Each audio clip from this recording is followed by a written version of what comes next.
सम्भाषणसंस्कृतस्य मुख्यत्वं तद्विषये। सर्वासु भाषासु जनप्रिया काचन भाषा भवति, विद्वत्प्रिया काचन भाषा भवति। इदानीं हयर् मैथमेटिक्स उन्नतगणितम् इति भवति। तत्र प्राध्यापकैः या भाषा प्रयुज्यते सा अस्माभिः न ज्ञायते। रसायनशास्त्रे वा भौतशास्त्रे वा उन्नताध्ययने विशिष्टा भाषा प्रयुज्यते। एवं सामान्यजनानां भाषा भवति। भारतदेशस्य ऐक्यमपेक्षितम्। देशभाषाः तत्तु प्रदेशे विख्याताः, अन्यत्र तासां प्रयोगः नास्ति। देशभाषा तु भूषावत् एकदेशविलासिनी। कङ्कणं कवयोः धार्यते, न कण्ठे। नूपुरं पादे धार्यते, न शिरसि। किरीटं पादे धारयितुं न शक्यते। देशभाषा तु भूषावत् एकदेशविलासिनी। वस्त्रवत् देवभाषा तु सर्वदेशविहारी। अतः कारणात् भारतस्य ऐक्यं कथं रक्षितं? कश्मीरदेशे पश्यन्तु, कीदृशाः संस्कृतविद्वांसः भूः। उद्भटः, आनन्दवर्धनः, महिमभट्टः, अभिनवगुप्तः, मम्मटः। तथैव केरले पश्यन्तु, कीदृशाः विद्वांसः। तत्र गुरुवायूर्प्रदेशे कृष्णः अस्ति, तस्य वर्णना नारायणीये भट्टाद्रि कविना कृता। केरलदेशे एव जगद्गुरवः शङ्कराचार्याः तत्र जाताः। अतः कर्णाटकदेशे पश्यतु, अन्यत्र क्वापि यत् न कृतं तत् कर्णाटकदेशे कृतं। चतुर्णामपि वेदानां भाष्यं रचयिता अन्यत्र क्व वर्तते? सायनः अत्रैव तादृशं कार्यं चकार। गुर्जरदेशे कलिकाल सर्वज्ञः इति प्रथितः हेमचन्द्रसूरिः बभूव। मध्यप्रदेशे उज्जयिन्यां कालिदासः उवास इति वदामः। पैन इंडियन लैंग्वेज इति समग्र भारत व्यापिनी भाषा वर्तते चेत् सा संस्कृत भाषा। अतः एतादृशस्य देशस्य ऐक्यं रक्षितुम् इदमपेक्षितम्। अतः संस्कृतभाषायाः प्रस्तुतता रेलेवेन्स् इति कथ्यते, तत् सार्वकालिकी सार्वत्रिकी इत्येव अस्माकं सिद्धान्तः। सर्वैः भाष्यते चेदेव भाषापि तत्र भाषायाः वृद्धिः कथं भवति? प्रयोगेन। यदा वयं संस्कृतपत्रिकाम् आरब्धुम् ऐच्छामः तदानीम् एषः एव विचारः। तत्र रामायणमस्ति, महाभारतमस्ति, वेदाः सन्ति, पुराणानि सन्ति इति एतादृशगर्वेण अलम् इदानीमपि सा भाषा शक्ता वर्तते सर्वान् विषयान् प्रतिपादयितुम् इति दर्शयितुमेव पत्रिका आरब्धा। अतः सामान्यजनानां कृते आत्मीयता तत्र उत्पादनीया। यदा भाषां जानाति तदा तत्र आत्मीयता उत्पद्यते, तत्र प्रीति उत्पद्यते। अतः सामान्यजनाः अपि तैः गंभीरं व्याकरणज्ञानं प्राप्यतां वा न वा, तर्कशास्त्रस्य ज्ञानं लभ्यतां वा न वा, वेदान्तशास्त्रस्य रहस्यानि ज्ञायतां वा न वा, किन्तु संस्कृतम् अहमपि जानामि, संस्कृते वाक्यानि वक्तुं शक्नोमि इति भावना यदा उत्पद्यते तदा इदानीं प्रजाप्रभुत्वम्, अतः प्रजानां समीपे गच्छेत् इयं वाणी, इयं प्रजावाणी भवतु जनवाणी भवतु इति अस्माकमिच्छा। अतः एतादृशः प्रयत्नः क्रियते। अपि च एतदपि वयं बहुधा अद्राक्ष्मः यत् संस्कृतभाषायां सर्वभाषायां यदा वयं ब्रूमः तदा सर्वे जानन्ति वयं संस्कृतं कदापि न अपठां, तथापि भवतः वाचं श्रुत्वा वयमपि अर्थान् जानीमः इति वदन्ति। किं तत्र कारणम्? अस्माकं भाषासु संस्कृतभाषायाः शब्दाः सन्ति, तेषां शब्दानां सर्वेषामपि अर्थाः जनैः ज्ञाताः एव। अतः सन्दर्भानुसारेण प्रायः ते अर्थान् जानन्ति। अतः यदा वयमपि एतद् ज्ञातुं शक्नुमः इति तेषां ज्ञानं भवति, तदा इयम् अस्माकं भाषा इति अभिमानः तत्र उत्पद्यते। अतः सर्वसंस्कृतभाषायाः प्रचारस्य आवश्यकता वर्तते।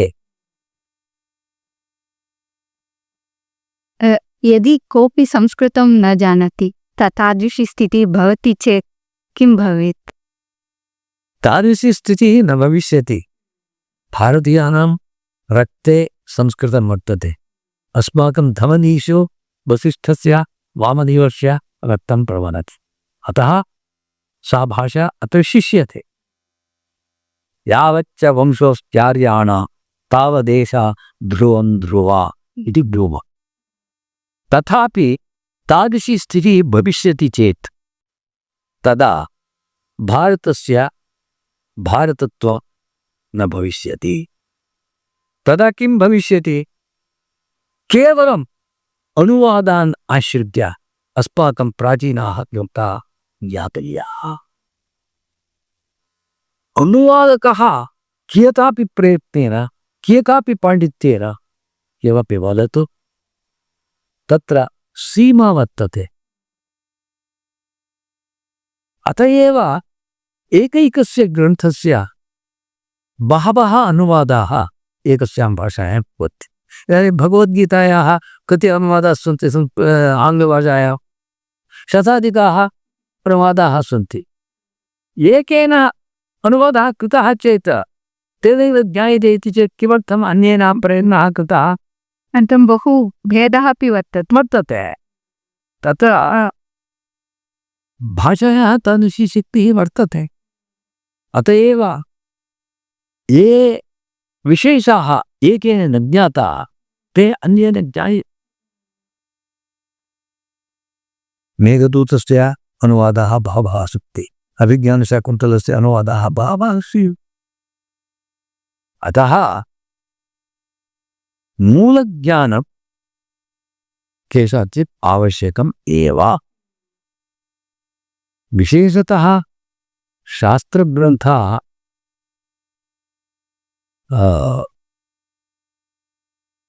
तर्कशास्त्रस्य ग्रन्थाः सन्ति, तेषाम् अनुवादः प्रायशः कर्तुम् अशक्यः। तादृशाः ग्रन्थाः एव तान् अनुवादात् वयं पश्यामः चेत् कस्सम्बद्धः अनयोः इत्येव भाति। अतः सर्वदा मूलस्य ज्ञानम् अपेक्षितं। तत् शास्त्रज्ञानं केषाञ्चित् भवति, सर्वेषाम् इति सर्वेषां शास्त्रज्ञानं भवतु। सर्वे पतञ्जलिवत् गङ्गेशोपाध्यायवत् भवन्तु इति वयं न ब्रूमः। किन्तु यः कश्चित् गङ्गेशोपाध्यायस्य तत्त्वचिन्तामणिमपि व्याख्यातुं शक्तः अस्मिन् देशे भवेत्, तदपेक्षा अस्ति। तादृशान् पण्डितान् देशः पोषयेत्। एकम् उक्तवान् खलु पूर्वं तत् ब्रिटिश् काले एका परिस्थितिः आसीत्। तत्र ज्ञानस्य अभावे कथम् आन्ध्यं प्रसज्यते इति तद् भारतदेशे एव यदा पाश्चात्याः अत्र आगताः तैः बहवः शिलालेखाः दृष्टाः पर्वदेशो अन्यत्र।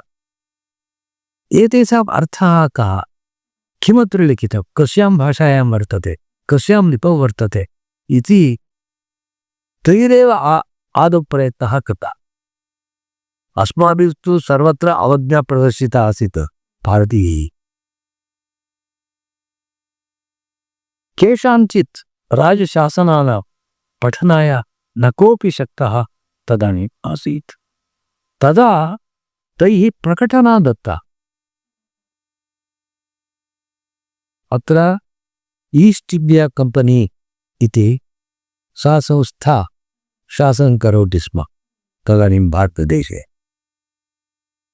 तया संस्थया तथा प्रकटना दत्ता। यदि यः कोऽपि एतत् पठेत्, का भाषा का लिपिः इति वदेत्, तर्हि तस्मै 10,000 रूप्यकाणां धनराशिः प्रदीयते। तथापि एकोऽपि भारतदेशे नासीत्। अस्माकं भाषा, अस्माकं लिपि न कोऽपि जानाति स्म। तदनन्तरं कश्चन जान् प्रिन्सेप् इति चिन्तयामि, तादृशः आङ्ग्लदेशीयः तस्याः लिपेः ज्ञानाय डिसैफरिङ्ग् इति पद्यते। तदर्थं स्व आयुः सः तदर्थं व्ययितवान्। तेन एव ब्राह्म्याः लिपेः आविष्कारः कृतः। इयं ब्राह्मी लिपिः। अत्र पाली भाषायाम् एतत् शासनं वर्तते इति। एतच्च शासनम् अशोकेन लेखितम् इति सर्वमपि ततः एव ज्ञातम्। अतः अस्माकं ग्रन्थानामपि तादृशी स्थितिः मा भूतु। जिज्ञासवः सर्वदा लोके भविष्यन्ति। ते ऋषिभिः अत्र किमुच्यते इति पृच्छन्ति चेत् आधिकारिकरूपेण इदमित्थम् इति वक्तुं शक्तः कश्चन भवेत्। अतः शिक्षितुम् इच्छुः शिशिक्षु, शिशिक्षवः अपेक्षितः।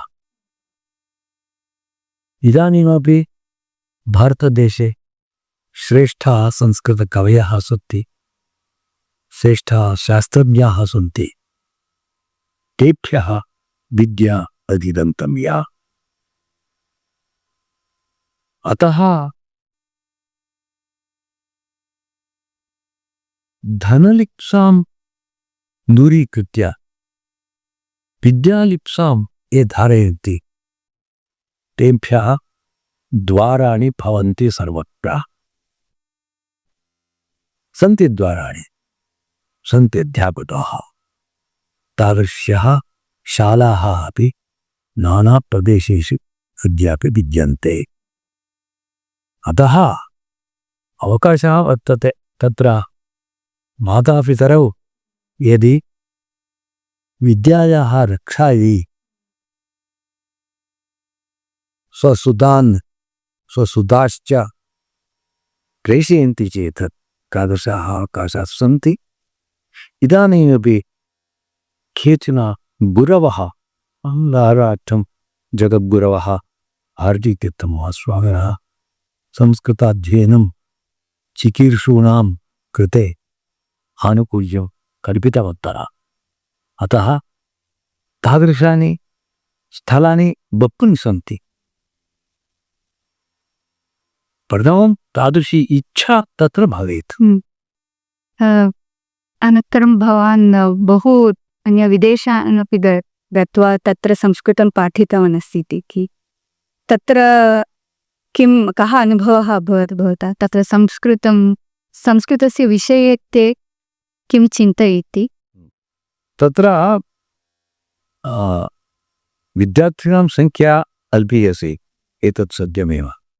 किन्तु ये संस्कृतम् अध्येतुं स्वीकुर्वन्ति ते गम्भीररीत्या अध्ययनं कुर्वन्ति। यथा कथचित् पदवी प्राप्तव्या इति उद्देशः न, अपि तु अत्र किञ्चित् ज्ञात्वा प्रयोजनं लभेया इत्येव अभिप्रायः बहुना वर्तते। तादृशः एव स्वीकुर्वन्ति। अतः अमेरिकादेशे, केनडादेशे एवं इस्रेल् देशे मया अध्यापनं कृतं। केचन विद्यार्थिनः एतादृशाः अपि सन्ति। अहं तत्र कदापि गत्वा कांश्चित् मासान् अध्यापितवान्। इदानीं स्वदेश आगमनानन्तरमपि ते विद्यार्थिनः यत्र द्वारा इदानीमपि पठन्तः सन्ति। इस्रेल् देशस्य विद्यार्थिनः इदानीं काश्चन विद्यार्थिनः अहं व्यासभाष्ये पातञ्जलसूत्राणां व्यासभाष्यम् अहम् इदानीमपि पाठयामि। सप्ताहे एकस्मिन् दिने। वस्तुतः अद्य बुधवासरः। बुधवासरे मम केनडादेशे अजयराव् इति भारतीययुवतन्त्रसंस्करणकराटे यूनिवर्सिटि इत्यत्र अध्यापयति। तेन साकम् अहं कुमारभार्गवचम्पाः विषये चर्चां करोमि। प्रति बुधवारे एवं शुक्रवारे इस्रेल् देशीयाः विद्यार्थिनः व्यासभाष्यं पठन्ति। अनन्तरम् इदानीम् अत्र छात्राणां तत्रत्य छात्राणां कः भेदः ते बहु इतोपि गम्भीरतया पठन्ति इति। केचन एव विद्यार्थिनः तत्र भवन्ति, ते गाम्भीर्येण पठन्ति। किन्तु अस्माकं देशस्य विद्यार्थिनां किञ्चित् सौकर्यं वर्तते। अस्माकं देशस्य भाषासु संस्कृतशब्दानां स्थितत्वात् अपि च अस्माकं व्याकरणस्य, कन्नडव्याकरणस्य वा तेलुगुव्याकरणस्य संस्कृतव्याकरणेन साकं सम्बन्धः अस्ति। परञ्च भवती जानाति वा न वा, कन्नडभाषायाः प्रथमं व्याकरणं संस्कृतभाषायाम् अस्ति। संस्कृतभाषायां वर्जितं कन्नडभाषाभूषणम् इति द्वितीयनादवर्मणा। अनन्तरं भारतीयानां कृते संस्कृतिः इति तेषां तस्य विदेशीयेभ्यः संस्कृतिविषये ज्ञानं तावत् न भवति। अपि च बहवः भारतदेशम् एकदा आगत्य सर्वं दृष्टवन्तः, अतः तेषां ज्ञानमपि सम्यक् भवति। तत्र सर्वथा तेषां ज्ञानं नास्ति इति वक्तुं शक्यते। देवालयानां तीर्थानां दर्शनं तेपि कृतवन्तः। इदानीं केभ्यश्चन मासेभ्यः पूर्वम् अत्र महाकुम्भः यात्रा यदा बभूव, तदा वयम् अदृष्ट्वा बहवः वैदेशिकाः आगत्य स्स्मु। प्रौढसंस्कृतस्य अभ्यासं कर्तुं कः उपायः वर्तते? प्रौढसंस्कृतं नाम शास्त्रसंस्कृतं। यथा इदानीं भवान् कति लकाराणाम् उपयोगं सनादि तत्र तु कष्टं नास्ति।